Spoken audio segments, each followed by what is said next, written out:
रणवीर चौधरी, अजीज अंसारी, राजीव भाटिया और ऐसे कई किरदार जो हैं वो एक ही शख्स लेकर आ रहे हैं। अब आप भी सोच रहे होंगे कि इतने सारे लोगों के मैंने नाम लिए हैं और एक ही शख्स जो है ये सारे किरदार कैसे निभा सकता है।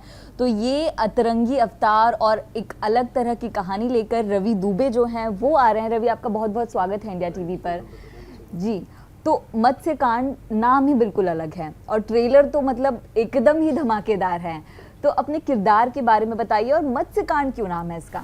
अब नाम तो क्यों रखा वो I think the platform is the best जज ऑफ इट, बट मुझे ये नाम पर्सनली बहुत अच्छा लगा जी। और I think it has a beautiful ring to it, it has certain depth to it which I felt, so I personally love the name a lot. अब बाकी उनकी क्या वजह थी ये नाम रखने की, वो बेहतर जानते हैं, प्रोग्रामिंग एमएक्स प्लेयर की बेहतर जानते हैं। जी, हम आपसे ये तो नहीं पूछ सकते कि अपने किरदार के बारे, किरदार बहुत सारे हैं किरदारों के बारे में। तो यहाँ पर अगर मैं देखूँ तो कई सारे जो है रवि दुबे हमको नजर आ रहे हैं, तो इसमें से आपका पसंदीदा जो गेटअप है वो कौन सा है? मेरे जो पसंदीदा है जो इनके ठीक पीछे जो बुजुर्ग कैरेक्टर जो था, so that is my favorite. I think when we all, that was the first thing we did. सबसे पहले हमने यही ट्राई किया था जब हमने बेसिक एक प्रोस्थेटिक का टेस्ट भी किया था, तो सबसे पहले वही वाला लुक ट्राई किया था और एंड रिजल्ट देखकर हम सब लोग बहुत खुश हो गए थे। That is when all of us collectively knew that we can handle this. मतलब ये 10-11 लुक्स हैं और total of around 11 looks in the entire season. 11 looks हैं जिसमें से सब प्रोस्थेटिक नहीं है, बट फिर भी मतलब जितने दिनों में जनरली एक पिक्चर बन जाया करती उतने दिन मैंने प्रोस्थेटिक में ज़रूर बिताए हैं। तो हाँ, we had a slightly longer schedule, 50% of that schedule और 60% of that schedule was prosthetic every day, so heavy. TV की भी अगर बात करें तो उसमें भी आप अलग अलग किरदार पर ज़्यादा फोकस करते कि कहानी थोड़ी सी अलग हो। मत्स्यकांड जब आपको ऑफर किया गया तो कहानी को लेकर आपका क्या रिएक्शन था? अपने किरदार को लेकर आप क्या कॉन्फिडेंट थे कि 11 किरदार मैं अकेले निभा पाऊंगा?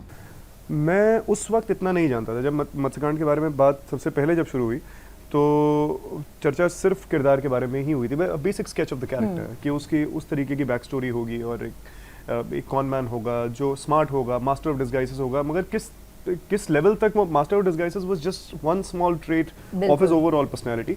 मुझे नहीं पता था कि वो इतना एक सेंट्रल पार्ट उसके कैरेक्टर का इंटीग्रल पार्ट हो जाएगा कि वो एक बहरूपिया है। जी। तो वो बात बेशक बाद में सामने आई, मगर मैं बहुत एक्साइटेड था और मैं अपने करियर में हमेशा मेरी एक चाह रही है कि बाकी चीज़ें अपनी जगह पे हैं, मगर जहाँ भी I get an opportunity to push the envelope, to learn something new, to align with something that I have not done before, I think that is the most exciting part of being an actor or being in the creative field. जी, बात करें अगर मत्स्यकांड की तो हैं इसमें 11 episodes, लेकिन theatre भी बहुत जो थिएटर्स हैं वो खुल चुके हैं। जी।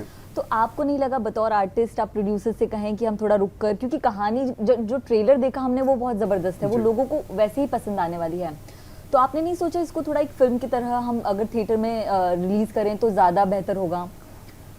अगेन ये कॉल्स जो हैं ये टेक्निकल कॉल्स हैं, प्रोफेशनल कॉल्स जो प्लेटफॉर्म देता है, मगर मेरे ख्याल से अब एक चीज़ हमें कोविड ने सिखा दी है कि मतलब जो क्रिएटिव इंडस्ट्री है वो सिर्फ इन 2 पैरों पे नहीं चल रही। बिल्कुल। इस क्रिएटिव इंडस्ट्री के कई पाँव हैं, it's like a centipede, you know, और and each foot that it is running on is equally effective. So OTT एक बहुत ही बड़े रूप में सामने आया पिछले 2-3 साल के अंदर, और वही टेलीविज़न अपनी जगह एक अपना एक वर्चस्व बना करके रखा हुआ है टीवी ने, फिल्मों का अपना एक स्टैंड पॉइंट है, एक अपना इंट्रीग है। इतने पिछले 1.5-2 सालों से लोगों ने पिक्चरें नहीं देखी, इसका ये मतलब नहीं है कि पिक्चरें खुल गई हैं तो लोग OTT नहीं देखेंगे या फिर OTT देख रहे हैं इसलिए पिक्चरें देखने नहीं जाएंगे। सो जो पिक्चरें रिलीज हो रही है वो भी बहुत अच्छा कर रही हैं, साथ साथ OTT शोज बहुत अच्छा कर रहे हैं। There is space for everyone, there are 24 hours in a day, you have ample free time and a desire to suspend your reality to engage with new content. As a consumer, I will engage with all kind of content everywhere. So I'm sure everybody else will. तो बतौर artist ने TV platform पर काम किया है, film हमने देखी है उसमें भी आपने काम किया है, OTT में भी आप काम कर चुके हैं, तो किसको एक कंफर्ट जोन मानते हैं या फिर आपको लगता है एक आर्टिस्ट का समय इस प्लेटफॉर्म के लिए ज़्यादा चला जाता है या फिर इसके लिए बच जाता है थोड़ा सा? मैं हर प्लेटफॉर्म के साथ जुड़ा हुआ हूँ किसी न किसी तरीके से। हम टेलीविजन शोज प्रोड्यूस करते हैं और मैं इतने फैंटास्टिक शोज़ जैसे कि मत्स्यकांड है उनके साथ भी जुड़े रहने का एज अ परफॉर्मर मुझे मौका मिल रहा है। मैं इस तरीके के शोज़ के साथ जुड़ना एज एन एक्टर ज़्यादा पसंद करता हूँ versus something which is infinite and commitment, जहाँ मुझे नहीं पता कि ये शो जो है ख़त्म कब होगा। हालांकि मैं प्रोडक्शन हम लोग उस तरीके का करते हैं, मैं और सरगुन कर रहे हैं टेलीविज़न, आगे भी हम लोग करते रहेंगे, मगर as a performer I think मैं एक वक्त के बाद मैं थोड़ा डिसएंगेज हो जाता हूँ, ये मेरी अपनी personal liability as a person. जी। सो ये मैं नहीं कहता हूँ कि बहुत अच्छी बात है या बहुत बुरी बात है, लेकिन मैं अब ऐसा ही हूँ। तो इसलिए मुझे ये चीज़ जो है, जो OTT का जो एक मॉडल है जिसमें कि आपको पता है कि आप शुरू करेंगे फलाना तारीख को ये ख़त्म हो जाएगा, तो जितनी जान लगा करके आपको काम करना है आप करते रहें, and with every passing day your intensity will only rise till the final moment. So I prefer being involved with Ravi something like बतौर आर्टिस्ट या बतौर प्रोड्यूसर किस में ज़्यादा कंफर्टेबल हैं आप? this. As an artist, as an artist definitely. जी। As a producer तो हम लोग हर रोज एक नए क्राइसिस के साथ डील करते हैं और एक नई चीज़ जो है सीखते हैं। मज़ा उसमें भी आता है, ऐसी बात नहीं है, लेकिन हम लोग वो भी तो शुरू एज एन एक्टर किरदार निभाने में जी, जी। ज़्यादा मज़ा आता है। तो मेरा एक ये सवाल है कि जब शुरुआती दिनों में कभी प्रोड्यूसर से कोई बहसबाजी हो जाती हो, कभी कुछ ये नहीं। सारी अगर या फिर कभी गुस्सा आता है यार इसने ऐसा क्यों बोला, अब आप फील कर रहे हैं कि नहीं भाई वो तो सही करते थे, हम समझ नहीं पाते थे, वो पीछे की बातें वैसी हैं? नहीं, छोटी मोटी जहाँ जब कुछ बर्तन एक साथ होंगे थोड़ी बहुत आवाज़ तो आएगी, वो तो होता ही जी। है, लेकिन फिर भी I think largely we have always been on the same page. I don't know if I think I'm a director's actor as well, but I'm definitely a producer's actor.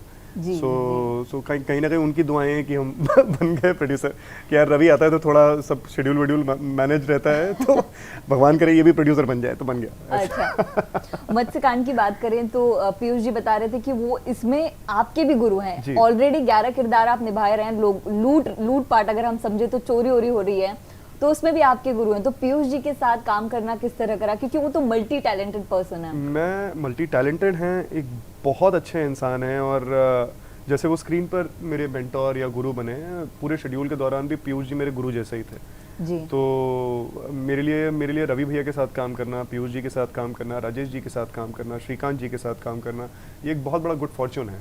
तो आप मतलब जब इस तरीके के दिग्गज कलाकार जो हैं, whose creative ability, whose creatively so potent and their craft is so beautifully in place, they are around you, you are always inspired and motivated to put your best foot forward. तो इसीलिए मेरा गट ये कहता है, मुझे ऐसा लगता है कि मत्स्यकांड जो भी देखेगा उनको एक बहुत ही सिंसियर शो दिखाई देगा, और जैसे हम लोग उससे पूरी शिद्दत के साथ उसमें सब कुछ डाल दिया है जो हमारे अंदर था। हम जितने भी लोग हैं, चाहे वो टेक्निकल टीम हो, MX की टीम हो, तो वो आप देखेंगे कि that we have all put everything we had into this show, and I am तो श्योर सेट पर पीपल ऐसी बातें होती, जैसे पीयूष जी हैं वो भी उत्तर प्रदेश की भूमि से आते हैं, रवि जी। जी आते हैं, आप भी आते जी। हैं, तो कभी गांव की बातें, वहाँ होती की हैं। बातें कुछ अगर आप शेयर कर पाएं कुछ रवि। होती हैं, बहुत बातें होती हैं। तो हम मतलब मेरे दादा दादी नाना नानी गोरखपुर देवरिया के हैं, और जो रवि भैया भी जी, वहीं हाँ। के हैं, वहाँ बहुत बड़ा नाम है रवि भैया का। तो छोटी छोटी बातें वो जो है उसी भाषा में करते हैं जिसमें मेरे दादा दादी बात किया करते थे या नाना नानी बात किया करते थे। तो हमारे घर में भी बोलचाल में भोजपुरी कभी कभी बोली जाती है। जी। तो it was like I was with a cousin, maybe. आप इतने यंग दिखते हैं, मैं that's all I can say, that like an elder brother to me. So जी। रवि भैया हो, पीयूष जी हो, बहुत लोग कहते हैं we became a family, but I think the entire technical team, the entire cast and crew, एक शॉर्ट टर्म प्रोजेक्ट के अंदर इतने अच्छे रिश्ते बन पाना, क्योंकि जल्दी खत्म हो जाता है। जी, जी, ऐसा जी। होता नहीं है, मगर हुआ है हमारे साथ। अच्छा, मैं ट्रेलर की बात करूँ तो ट्रेलर के नीचे जो कमेंट्स है मैं वो पढ़ रही थी, तो इसको मनी हाइस्ट से काफी कंपेयर किया जा रहा है, प्रोफेसर करके आपको बुलाया जाता है, फिर चोरी हो रही है, तो इस कमेंट को, इस कंपैरिजन को कैसे देखते हैं? बिल्कुल भी मनी हाइस्ट नहीं जैसा है। नहीं है, बिल्कुल भी नहीं है। मनी हाइस्ट एक बहुत ही पॉपुलर, बहुत ही बड़ा शो है, ना ही उससे कोई इंस्पिरेशन है और ना ही वो उस जैसा है। ये हार्टलैंड में बेस्ड है, अव्वल तो हमारे देश के हार्टलैंड में बेस है, और बेशक एक कॉनमैन है, मगर उसकी इस कैरेक्टर के अंदर एक बहुत इंटेग्रिटी है, एक मॉरल कंपस है। तो वो एक बहरूपिया भी है, लेकिन नुकसान करके भी मतलब वैसा नुकसान नहीं करना चाहता किसी का जिससे आप रिपेयर ना कर पाए। जी। तो इसीलिए वो लाइन भी एक हमारे टीजर में थी कि मैं कातिल नहीं कलाकार हूँ। जी। So he's an artist, I think, and he wants his heist to look like an art, to be remembered like an art, you know. So और ये लाइन सोशल मीडिया पर काफी ज्यादा Viral हो पॉपुलर, गई। हाँ जी जी जी। ट्रेलर की बात करें तो हम भी ट्रेलर देख रहे तो फिर रियलाइज होता अच्छा वो जो कैरेक्टर था वो भी रवि था। तो वो एक चीज, तो सेट पर क्या होता था मेरे आपने- घर में जब ये ट्रेलर प्ले किया गया चंडीगढ़ में, मतलब जब सरगुन की मम्मा ने देखा तो उन्होंने ट्रेलर देख लिया, तो ये there was this one shot in the matador when I am like an old man, so she just saw it and she was like, बाकी तो I know Ravi ji is there, Piyush ji is there, Ravi is there, मगर वो बूढ़ा actor कौन था जो drive कर रहा था? तो सरगुन ने बोला वो रवि ही था, and then they literally I mean they just went back to that footage and saw it many times over that. So I think that's somewhere our win, and the teams win, the technical teams win, the makeup teams win, and our win as who are creatively involved with the show, that people are aligning with those characters and they are not able to decipher one from the other. तो इतने अलग अलग किरदार getup में आप set पर होते थे, कभी कभार किसी के साथ प्रैंक कर दिया है, क्योंकि पहचान पाना तो बहुत ही मुश्किल हो रहा है आपको, तो कोई प्रैंक हुआ हो, कुछ हुआ, अगर वो किस्सा अगर शेयर करें आप. प्रैंक तो नहीं, मगर क्योंकि सभी लोगों को पता ही था कि मैं अगर 4 घंटा एक बंदा 5 घंटा जो है अंदर बैठा हुआ है, तो you know that he is on the set, he is getting ready with prosthetic, तो प्रैंक करने का तो पॉसिबिलिटी नहीं थी इतनी. But yes, everybody used to get, मैं सब लोगों की एक्सप्रेशंस देख के मुझे पता चल जाता था the prosthetic is a success, you know, it's the look is a success, the body language is a success, it is working. तो वो सेट पे पहली बारी जब उसका वैलिडेशन मिल जाता है तो आपको पता है कि कैमरे के सामने भी ठीक हो जाएगा. जी, तो हमारे पास शायद वक्त कम है, लेकिन मैं एक दिलचस्प सवाल ज़रूर पूछना चाहूँगी. इतने सारे किरदार आपने निभाए, और जब भी कोई एक्टर प्रिपेयर करता है किसी अपने किरदार के लिए, तो एक के लिए उसको उतनी जान डालनी पड़ती. यहाँ पे तो अलग अलग किरदार हैं, तो इसकी तैयारी कैसे की है आपने? हम लोग फ्लोर पे जाने से 3-4 महीने पहले हम लोग ने मिलना शुरू किया, and we were reading the scripts again and again and again and again, and there many things that हर कैरेक्टर जो है, हम लोग उस वक्त तक कैरेक्टर्स के डायलॉग्स जो है फ्लैटली लिखे हुए थे, क्योंकि हमें नहीं पता था कि ये जब लुक बन के आएगा तो इसके साथ क्या करेंगे, इसके सर पे गमछा बांधा जाएगा या ये स्वेटर पहनेगा, तो इसको हम अगर एक मारवाड़ी डायलेक्ट दें, या अगर ये हैं तो इनको एक हरियाणवी डायलेक्ट दें, या किसी और को हम एक यूपी का डायलेक्ट दें. तो वो सारी चीज़ें जो हैं वो स्क्रिप्ट लिखने से ज़्यादा, जब स्क्रिप्ट पूरी हो गई और हम लोगों ने जैम करना शुरू किया, तो हम लोगों ने अपनी स्ट्रेंथ्स देखनी शुरू करी, और उस तरीके से एक एक को थोड़ा थोड़ा छोटी छोटी प्रेजेंस जो इनकी है उसमें एक अलग पर्सनैलिटी इनको सबको देने की कोशिश करी. जी.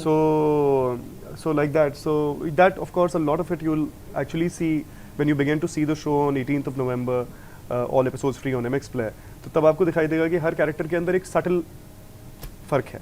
तो जैसे आपने पता कि शर्गुन की मम्मी ने कहा कि वो आपके उस किरदार को नहीं पहचान पाए, वो तो एक बड़ा कमेंट था. कोई एक कमेंट जो आपके दिल को छू गया हो? अभी तो रिलीज नहीं हुआ है, लेकिन रिलीज के पहले जो ट्रेलर देखकर किसी ने आपको एक वो कमेंट दिया हो? मैंने आज एक लुक अपने इंस्टाग्राम पे शेयर किया है, तो वो इमीडिएटली पोस्ट मेकअप एक BTS था, तो जब मैंने ये पापा को मम्मी को दिखाया तो उन्होंने कहा बिल्कुल अपने बाबा जैसे लग रहे हो. अच्छा. तो वो बाबा मेरे अभी पिछले साल ही जनवरी में जो है he passed away, he lived a very fulfilling life, but बहुत ज़्यादा स्ट्रॉन्ग रिजेम्बलेंस जो है उनके साथ में थी. तो I think that was the most beautiful complement for me, that मैं अपने ही किसी एंसेस्टर की तरह जो है दिखाई दे रहा हूँ. तो जी, वो आपकी मेहनत भी साफ तौर पर नजर आ रही है. मत्स्यकांड के लिए हम सब एक्साइटेड हैं.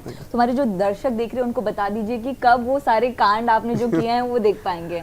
तो मत्स्यकांड एक ऐसा शो है जिसपे MX Player की पूरी टीम ने, बानीजे एशिया की पूरी टीम ने, हमारी पूरी क्रिएटिव टीम ने, मैंने भी अपनी तरफ से पूरी मेहनत की है, और मैं चाहता हूँ कि आप लोग सब लोग इसे देखें और ढेर सारा प्यार दें. और 18 नवंबर को MX Player पे आप इसे देख पाएंगे, सभी एपिसोड्स देख पाएंगे, फ्री देख पाएंगे. तो आप ज़रूर पूरे परिवार के साथ बैठ करके देखेंगे, पूरे परिवार के साथ देखा जा सकता है शो.